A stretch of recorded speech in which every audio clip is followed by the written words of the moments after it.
Hello students, आज हम calculus का एक बहुत इंपॉर्टेंट सब्जेक्ट लिमिट को सीखने जा रहे हैं। इसलिए जिस भी बच्चे ने अभी तक लिमिट की स्टडी नहीं करी है तो उसके लिए ये वीडियो बहुत ही इंपॉर्टेंट है। बहुत ही ध्यान से समझिए जो भी बातें आपको समझाई जा रही हैं। तो देखिए, सबसे पहले हम ये समझते हैं कि लिमिट होती क्या है। A limit tells us the value that a function approaches as that functions input gets closer and closer to some number. Limit क्या करती है? हमें एक वैल्यू बताती है। कौन सी वैल्यू बताती है? That a function approaches as that functions input gets closer and closer to some number. यानी फंक्शन क्या होगा? फंक्शन जो भी होगा उसमें कोई ना कोई वेरिएबल होगा। जैसे कोई फंक्शन है एक्स स्क्वायर या 5x स्क्वायर प्लस 2x, इस तरीके से, या कोई और वेरिएबल हो सकता है, y हो सकता है या z हो सकता है। इस तरीके से फंक्शन का कोई ना कोई वेरिएबल होगा और उस फंक्शन की वैल्यू को निकालने के लिए हमें उस वेरिएबल की जगह कोई ना कोई इनपुट यानी कोई ना कोई चीज़, कोई ना कोई वैल्यू पुट करनी होगी। और जब हम उस वैल्यू को पुट करेंगे तो उस फंक्शन की वैल्यू निकलेगी। तो वेरिएबल, यहाँ पे फंक्शन की वैल्यू जब निकलती है, हम वेरिएबल को, वो वेरिएबल जिसको हम पुट करना चाहते हैं, सपोज कीजिए आपको मैं ऐसा समझाता हूँ, जैसे f x equal to x square plus 5 है। ठीक है, अब मैं x, मान लीजिए x टेंड्स टू 2 है, x टेंड्स टू 2, इसका मतलब x अप्रोचेस टू 2, x 2 के लगभग करीब करीब करीब पहुंच गया है, लेकिन एग्जैक्ट 2 नहीं हुआ, एकदम इक्वल्स टू 2 नहीं हुआ है। x 2 के इक्वल नहीं है, बट हाँ 2 के एकदम करीब है। 2 के एकदम करीब मतलब आप मान सकते हो 1.99999, इस तरीके से आप मान सकते हो कि ये अप्रॉक्सीमेटली 2 के इक्वल है। इस तरीके से अब x approaches to 2, x approaches to 2, तो ऐसी कंडीशन में जब हम fx की वैल्यू निकालना चाहते हैं तो हम fx की वैल्यू निकालने के लिए x को 2 के इक्वल रख देते हैं, x को 2 के इक्वल रख देते हैं और fx की वैल्यू को फाइंड आउट कर लेते हैं। तो x की जगह पे आपने 2 रख दिया तो 2 का स्क्वायर प्लस 5 यानी 4 प्लस 5 है। इसका मतलब f2 fx, यहाँ पे x की जगह 2 पुट किया है तो f2 इक्वल टू 9, इस तरीके से वैल्यू आ गई। तो वही यहाँ पे इसी मेथड से हम क्या करते हैं, लिमिट में वैल्यू निकालते हैं। तो यहाँ बोला गया है a limit tells us the value that a function approaches as that functions input gets closer and closer to some number. The idea of a limit is the basis of all calculus. Basis of all calculus. Limit का जो idea है वो पूरी calculus का एक base है, उसका आधार है। कैलकुलस क्या है? कैलकुलस मैथ्स की एक ब्रांच है, मैथ्स की एक ऐसी ब्रांच है जिसमें हम क्या करते हैं, रेट ऑफ चेंज की स्टडी करते हैं, किसी भी ऑब्जेक्ट के रेट ऑफ चेंज की स्टडी करते हैं। तो यहाँ बोला गया calculus is a type of mathematics that deals with rates of change. Calculus एक ऐसी प्रकार की मैथ्स है जिसमें हम रेट्स ऑफ चेंज की स्टडी करते हैं। For example, the speed of a falling object. एक फॉलिंग ऑब्जेक्ट है, वो हर सेकंड, हर क्षण, हर इंस्टेंट पे अपनी स्पीड को चेंज कर रही है, बट वो किस रेट से चेंज हो रही है उसकी स्पीड, इसकी स्टडी हम कैलकुलस में करते हैं। और कैलकुलस में इसकी स्टडी करने में हेल्प लिमिट हमारी करती है। लिमिट करती है, डेरिवेटिव्स करते हैं और इंटीग्रेशंस करते हैं। तो हम सभी की स्टडी करेंगे, लिमिट्स, डेरिवेटिव्स यानी कि डिफरेंशिएशन निकालना और इंटीग्रेशन या इंटीग्रल फाइंड करना। तो अभी हम लिमिट पढ़ रहे हैं, लिमिट को समझते हैं। यहाँ जो मैंने बातें बताई उसी को यहाँ पे ऑफिशियल तरीके से लिखा हुआ है। तो क्या लिखा है देखिए, for the function f x equal to x square we observe that as x takes values very close to 0, the value of fx also moves towards 0. कोई फंक्शन मान लीजिए हमने लिया f x equal to f x equal to x square, मान लीजिए हमने कोई function लिया f x equal to x square. अब हम देखते हैं कि जैसे जैसे x बहुत नजदीक आता है जीरो के, तो एफ एक्स की वैल्यू भी जीरो की तरफ मूव करती है, जीरो की तरफ पहुंचती है। तो ऐसी कंडीशन में हम कहते हैं we say that limit of f x as x tends to zero is equal to zero, और limit of f x as x approaches to zero is equal to zero. और ये लिमिट है जो, ये पूरा एक लिमिट को represent करने का तरीका, इसको हम रीड कैसे करते हैं, limit of f x as x tends to zero equals zero, या इक्वल्स टू जीरो लगा देते हैं, या इज इक्वल टू जीरो भी कई बोलते हैं। तो देखिए इसको हम ऐसे भी बोल सकते हैं, लिमिट ऑफ एफ एक्स ना बोल के हम खाली एफ भी बोल सकते हैं, limit of f as x tends to zero equals zero या इज इक्वल टू जीरो। और आप ऐसे भी बोल सकते हो कि limit of f x as x approaches to zero is equal to zero, इस तरीके से। अब देखिए यहां पे the value of f x should assume at x equal to zero. X tends to zero का मतलब है कि एक्स जीरो के लगभग करीब आ गया है, बहुत करीब आ गया है, बट एकदम इक्वल नहीं है जीरो के, एकदम एग्जैक्ट जीरो नहीं है, अप्रॉक्सीमेटली जीरो के इक्वल है एक्स। तो ऐसी कंडीशन में जब हम एफ एक्स की वैल्यू फाइंड करना चाहते हैं तो हमें क्या करना होगा, एक्स को जीरो एज्यूम करना पड़ेगा, एक्स को जीरो ही मान लेंगे क्योंकि वो लगभग जीरो के इक्वल है। तो एक्स को जीरो मान के हम एफ एक्स में जहाँ भी वेरिएबल एक्स है उस जगह पे जीरो पुट करेंगे और एफ एक्स की वैल्यू निकाल देंगे, यानी लिमिट की वैल्यू निकाल देंगे।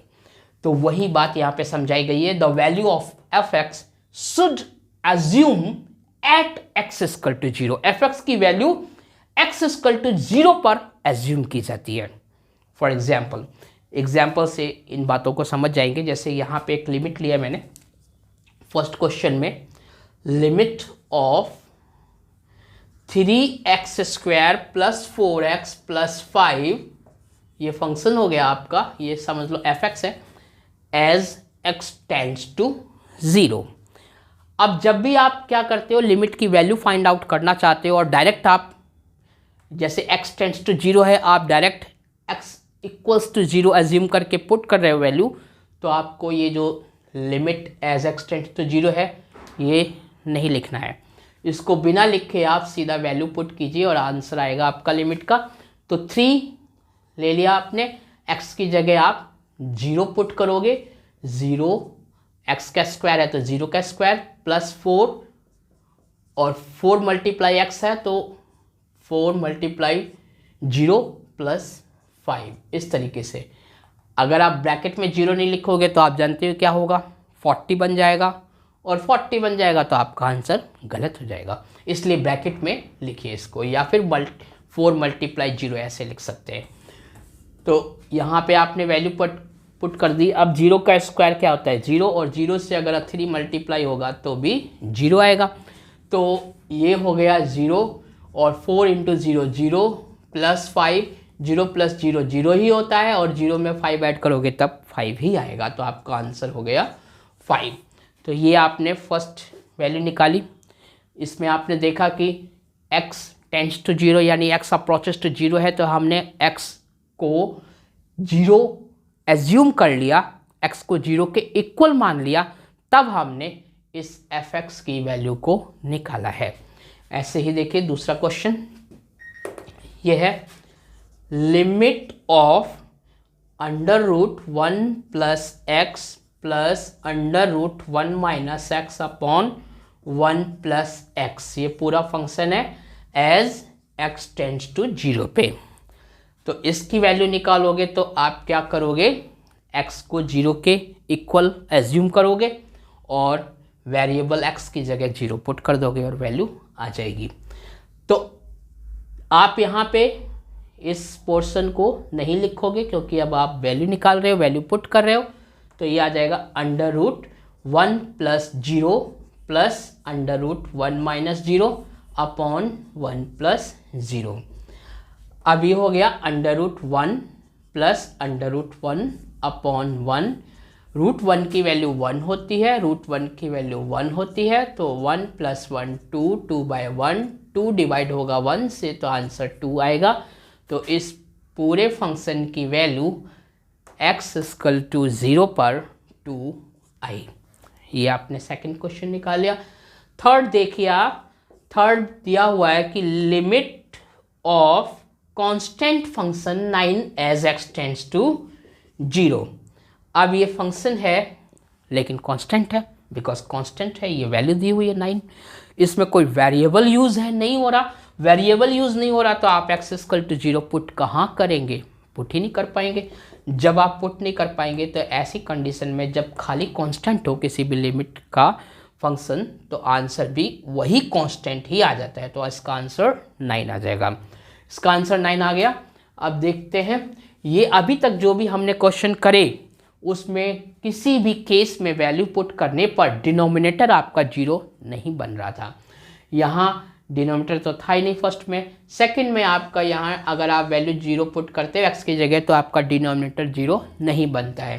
थर्ड में भी आप, हाँ सेकंड है, थर्ड में तो आपके पास डिनोमिनेटर नहीं है, फर्स्ट और थर्ड में डिनोमिनेटर नहीं है। सेकंड में देखिए आप यहाँ पे डिनोमिनेटर है लेकिन वैल्यू पुट करने पर, x की वैल्यू पुट करने पे ये 0 डिनोमिनेटर 0 नहीं बन रहा है, यानी ये फंक्शन वैल्यू पुट करने पे इनडिटर्मिनेट की फॉर्म नहीं बन रही है। इनडिटर्मिनेट की फॉर्म ये होती है 0/0 की फॉर्म, यानी जब डिनोमिनेटर 0 बन जाता है या न्यूमरेटर और डिनोमिनेटर दोनों ही 0 हो जाते हैं तो वो इनडिटर्मिनेट की फॉर्म होती है। ऐसी 6 फॉर्म्स होती हैं। अभी नॉर्मली आप यही समझ लीजिए, फिर नेक्स्ट वीडियो में मैं आपको पूरी 6 इनडिटर्मिनेट की फॉर्म्स बता दूंगा। तो देखिए आगे हम समझते हैं इसको। यहाँ पे आप देख रहे हो कि x टेंड्स टू 0 है, x टेंड्स टू 0 है यानी x अप्रोचेस टू 0। अब हम क्या करेंगे, एज्यूम करेंगे कि x इक्वल्स टू 0 है और x को 0 मान के हम x की जगह 0 पुट करेंगे। लेकिन जैसे ही हम 0 पुट करते हैं तो हमारा डिनोमिनेटर 0 बन जाता है और डिनोमिनेटर 0 बन जाता है तो ये इनडिटर्मिनेट फॉर्म बन जाती है।